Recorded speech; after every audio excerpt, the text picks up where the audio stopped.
Ni juga dengan mudahnya semua orang tahu. Berlakulah kewafatan Rasulullah pun 1400 tahun yang lalu lebih kurang. Nak kira dengan tepat, tadi nak kira umur umat Nabi Muhammad 1439 campur dengan 13. Kalau nak kira jarak daripada malam ni, tahun ni 1439 dengan tahun kewafatan Rasulullah, iaitu pada tahun 11 Hijrah. Tahun ni 1439, Nabi wafat tahun 11. Campur ke tolak 11? Tolak 11. 1439 tolak 11 dapat 1428. 1428 tahun yang lalu Nabi wafat. Ilmu lagi, mak tuan. Cara tuan-tuan nak kira, kan? 1428 tahun yang lalu berlaku lagi satu tanda kiamat yang kecil, iaitu kewafatan Rasulullah sallallahu alaihi wasallam. 2, 3. Insyiqaqul qamar, terbelahnya bulan. Terbelah ni simbolik ke terbelah betul? Jawab para ulama, terbelah betul, tak ada khilaf. Bulan mana ustaz? Bulan yang dilukis ke bulan yang bulan itu yang kita tengok di langit itu? Jawab para ulama, tak ada khilaf, bulan yang di langit itu, yang tu yang terbelah. Kisahnya ialah ketika Nabi hidup, ni tanda ni berlaku waktu Nabi masih hidup. Orang Quraisy mencabar Nabi dengan pelbagai cabaran. Antara yang mereka cabar ialah satu hari pemimpin-pemimpin Quraisy, menteri-menteri Quraisy di Mekah datang berjumpa dengan Rasulullah sallallahu alaihi wasallam. Wahai Muhammad, kalau kamu boleh belah bulan yang sedang mengambang itu, dia tunjuk bulan tu, kami beriman dengan kamu. Nabi tengok bulan tu, Nabi kata, izinkan aku beberapa masa. Nabi masuk, Nabi bermunajat dengan Allah.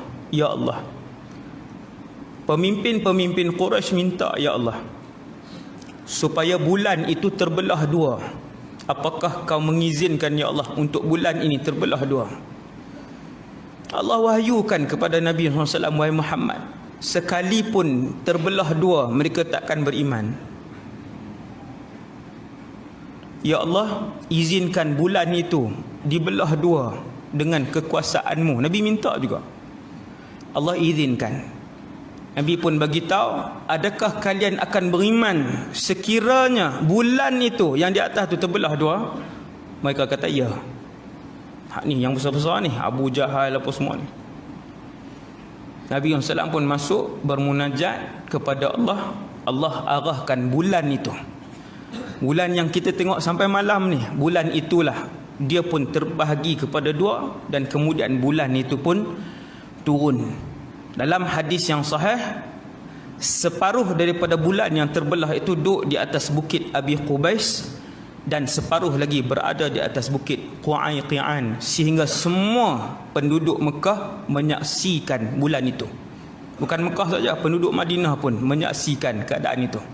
Bukan penduduk Mekah dan Madinah, disebutkan dalam riwayat-riwayat lain sekitar itu, bahkan kesemuanya menyaksikan bulan yang terbelah itu. Bila turun bulan tu, sampailah ke bawah, duduk di atas bukit Abi Qubais dan Qu'ayqi'an.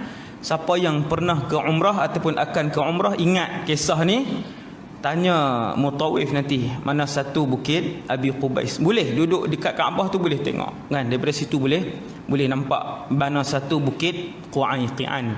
Di atas dua bukit itulah pernah berlaku terbelahnya bulan, mukjizat kepada Nabi sallallahu alaihi wasallam.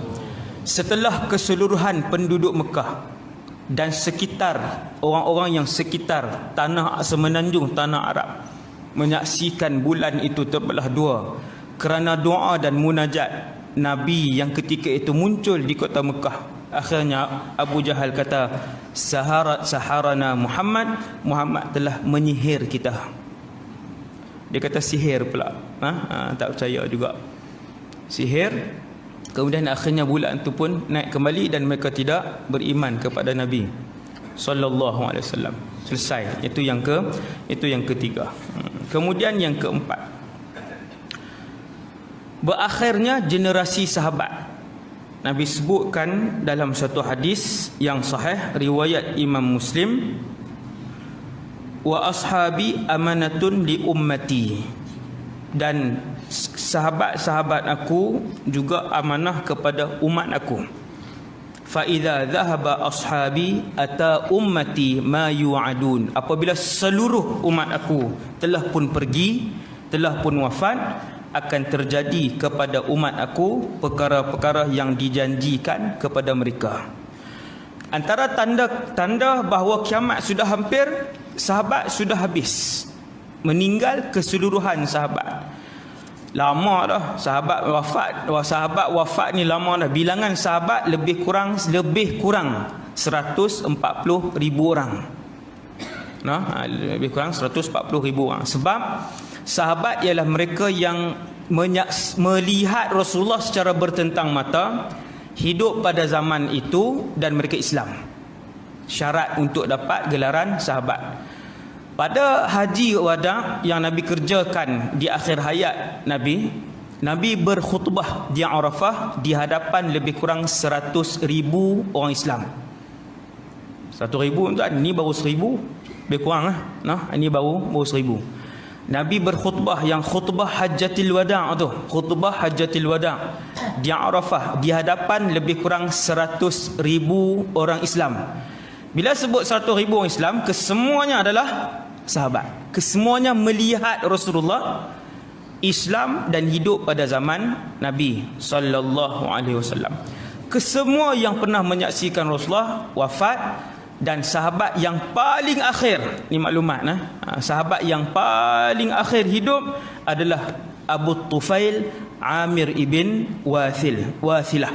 Abu Tufail Amir ibn Wathilah, dan dia wafat pada tahun 100 atau 101 atau 107 atau 110.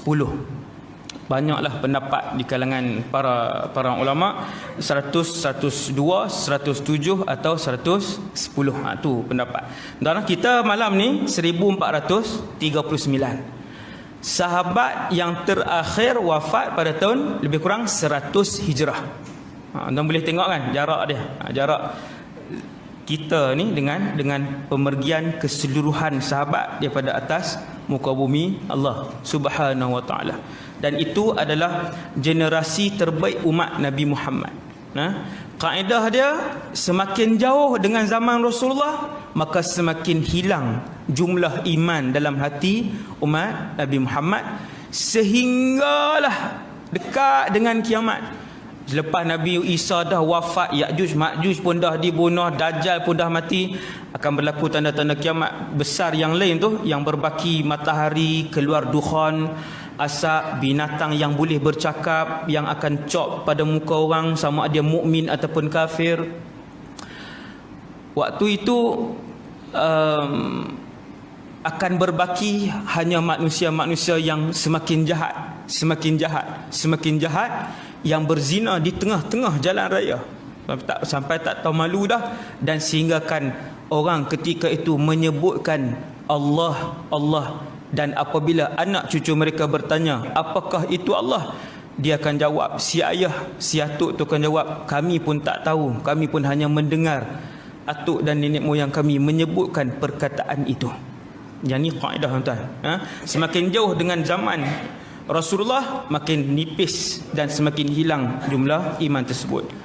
Tanda kelima yang disebutkan oleh Rasulullah untuk kalian melihat bahawa kiamat itu semakin dekat ialah Baitul Maqdis ditawan ataupun dibuka dan diperintah oleh umat Islam. Yang ni pun dah 2 kali berlaku sepanjang 1400 tahun ini, sudah 2 kali berlaku. Nabi wafat tahun 11, Baitul Maqdis ditawan pada tahun 16 Hijrah pada zaman pemerintahan Umar bin Al-Khattab. Hebat zaman Sayyidina Umar, Baitul Maqdis ditawan. Ketika Nabi hidup dan menjadi Perdana Menteri Madinah, Baitul Maqdis di bawah kerajaan Rom. orang Kristian, orang Kristian di bawah kerajaan, di kerajaan Rom. Nabi kata satu hari Baitul Maqdis itu akan ditawan oleh umat Islam. Sayyidina Umar gerakkan bala tentera dan akhirnya menawan Baitul Maqdis. Umar menawan Baitul Maqdis. Yang tu satu lagi tajuk ceramah yang panjang, tuan-tuan. Perbahasan dia sangat menarik, bagaimana berlaku penawanan Baitul Maqdis. Kemudian selepas tu Baitul Maqdis jatuh balik ke tangan musuh. Dan pada kurun ke-7, pada kurun ke-7, iaitu pada zaman Salahuddin Al-Ayyubi, kurun ke-6 tahun 583 Hijrah. Malam ni 1439, kurun ke-15. Kurun ke-15. Satu kurun 100 tahun. Ini ilmu ni. Cara tuan-tuan nak kira. Satu kurun 100 tahun. Dua kurun 200 tahun. 1439 tahun Hijrah bermaksud 15 kurun. Sebab 1400 tahun 14 kurun.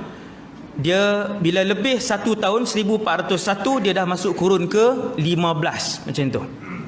Bila kita sebut Baitul Maqdis ditawan kali kedua pada tahun 583 Hijriah. Maksudnya ditawan Baitul Maqdis pada kurun ke-6. Itu cara kira jarak, tuan. Jadi pada kurun ke-6 sekali lagi Baitul Maqdis ditawan oleh orang Islam, diperintah oleh orang Islam. Itu ialah kali terakhir Baitul Maqdis ditawan oleh orang Islam, dan berbaki lagi sekali Baitul Maqdis akan ditawan. Bila Nabi sebut Baitul Maqdis akan berada di bawah pimpinan dan pemerintahan orang Islam, itu adalah tanda kiamat. Kata para ulama, tanda itu telah pun berlaku. Kalau kata para ulama, memang berlaku, dah 2 kali dah berlaku. Nabi kita, bila kamu lihat Baitul Maqdis di bawah pemerintahan Islam, ketahuilah itu antara dekatnya tanda, dan itu antara tanda dekatnya kiamat, dan benda itu telah pun berlaku.